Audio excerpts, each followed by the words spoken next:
That's quite big.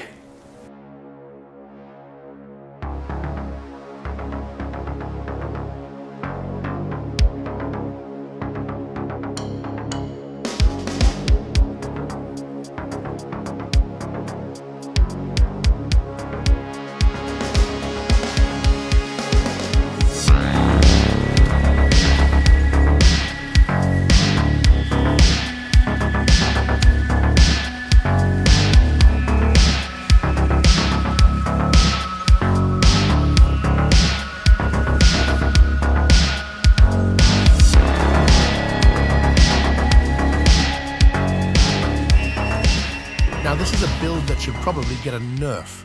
It can deal hundreds of millions of damage, it nukes entire screens using just one button.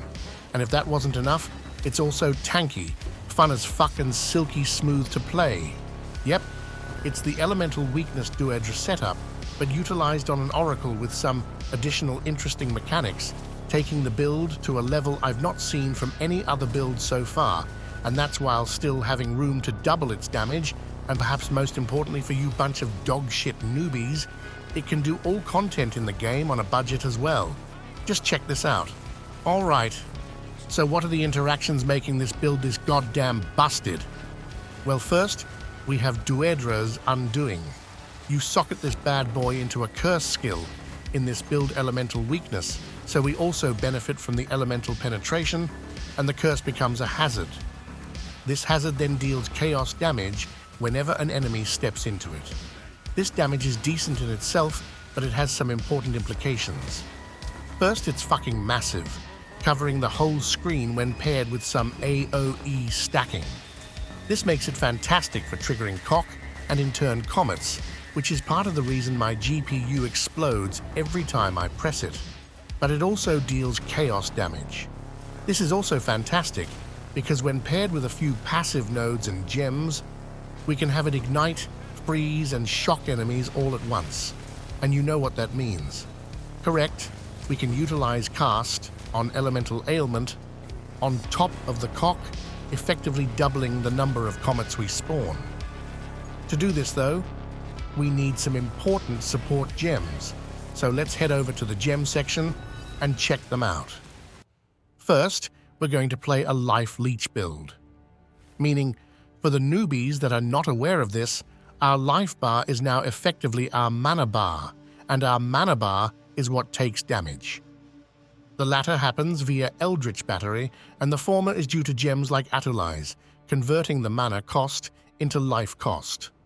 We then have Doedre's, of course, along with boosting it via Spell Cascade, which is the reason it spawns 3 curses at once. Finally, Focused Curse, as it's annoying as fuck having to wait for it to erupt otherwise, and then how we freeze via Doedre's, Tool's Stillness, allowing us to build freeze via chaos damage instead. The igniting then comes from Black Flame's Covenant, allowing chaos damage to ignite enemies. And finally, the lightning damage for shocking enemies comes from Archmage. Having this grants us lightning damage when stacking mana, which is why we want to have as much mana as possible. When mapping, my mana goes to around 5,000, meaning this alone grants 200% gain as lightning damage when mapping, more than doubling my damage. We then have our cock, where I'm using Comet for damage and Living Bomb to spawn fire infusions for extra damage. I then have Life Tap, transforming the cost into life. You can also swap this out for Atulize if you want more burst damage via comets, at the expense of some extra clear via Doedre's. Then, Spell Cascade for more comets, and Boundless Energy for, yep, even more comets. In this setup, I'll be rocking all the energy I can, allowing for more cast on crit triggers than any other build I've ever seen. Now next is where the builds start diverging, depending on if you're a budget or not. The differences are not that large between the versions actually, but if you've got currency, then you can spend it on against the Darkness Jewel with Spirit on it.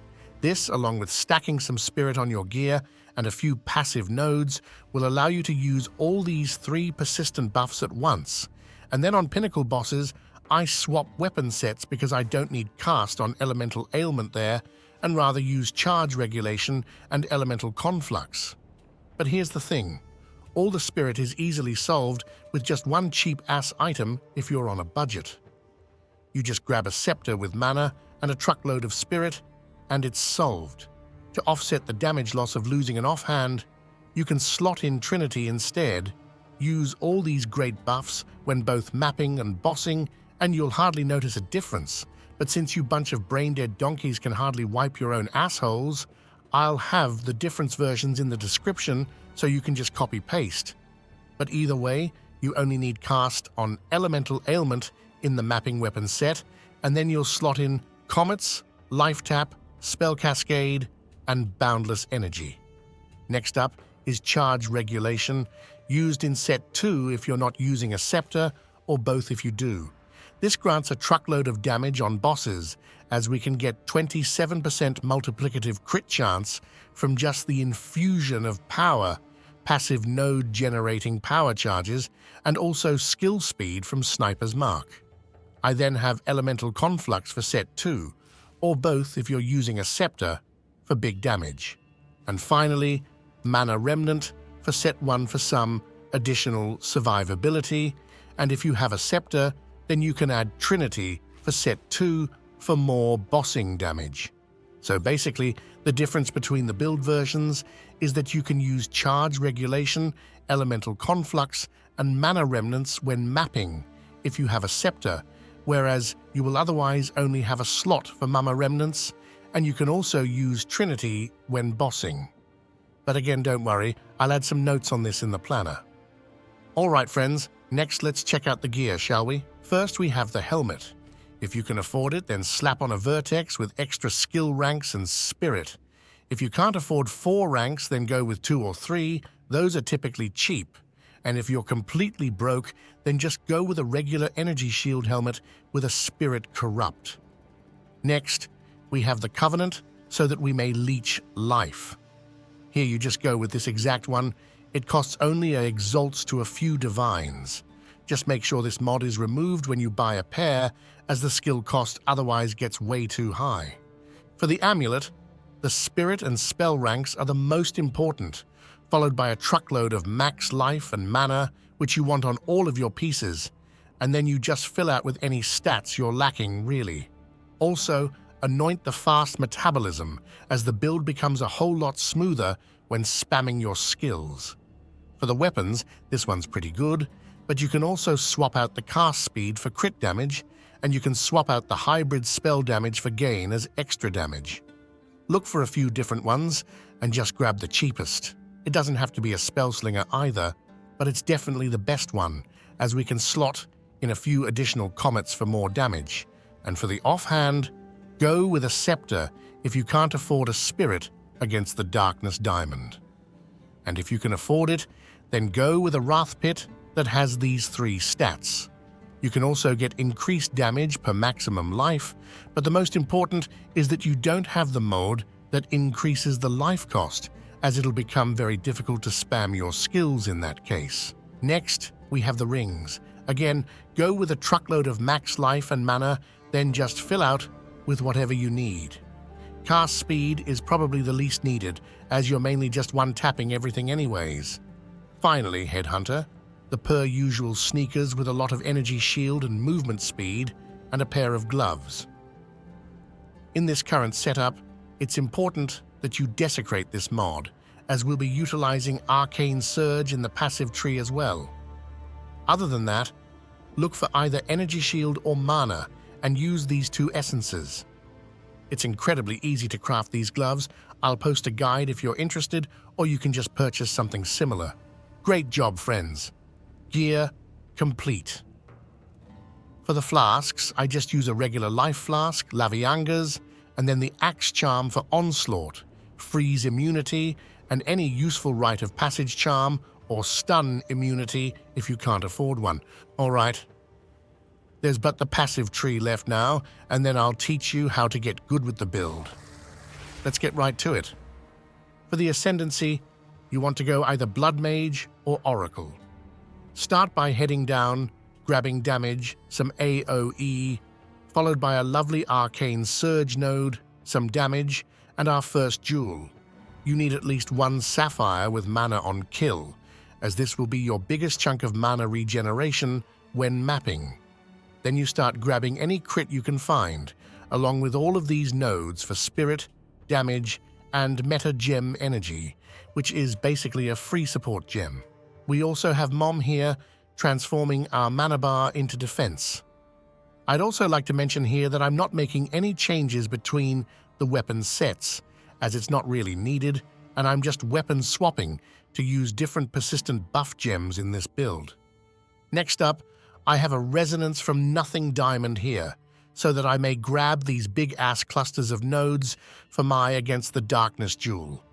This isn't really needed though, seeing as you can grab the node itself, but I decided to do it like this, so I can gain both power charges and frenzy charges, where I gain the power charge from Infusion of Power and the frenzy charge from Sniper's Mark. Alright, then we have the Black Flame Covenant, allowing us to ignite via chaos damage, and since we're igniting enemies, we also get some extra AoE via explosive impact, which is great in the temple.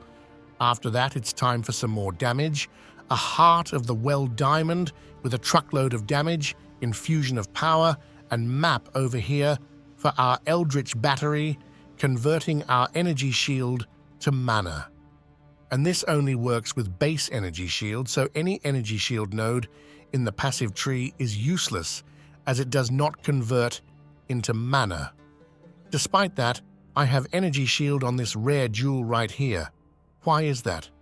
Well, because I'm a lazy fuck and just use my old jewels for this build. But ideally, you want to ditch the energy shield on all your jewels. After grabbing this jewel, we head on upwards to grab some extra spirit efficiency along with more meta gem energy generation down here. At this point, all the spawned cock comets should hopefully make sense with all of this energy generation. And finally, one last crit cluster for some extra damage. With that, we're done with the passive tree as well. Lovely. To finish this video off, let's check out some gameplay so you don't fuck up this magnificent build when playing it, shall we? Yep, I think we shall. And as per usual for all Paragaming builds, this one's easy to play, because I know my viewers. More than 3 buttons means I'll just have to wipe up your shit after you seizure. In any way, when mapping, all you need to do is press the elemental weakness button. Yep, that's all. Ideally, you won't spam it when there's no enemies around, as the cost of this thing is quite high, but as long as you're actually hitting something, you can spam it no problem. Doing this, you're also stacking up your spell slinger, in which case you can use it whenever it's charged. When it comes to Sniper's Mark though, I generally only use it on pinnacle bosses. And speaking of pinnacle bosses, here I'd recommend chilling for a few seconds before spamming your elemental weakness button, because at the start, the boss has a massive damage reduction aura, so it may be difficult to leech enough life for you to spam your abilities.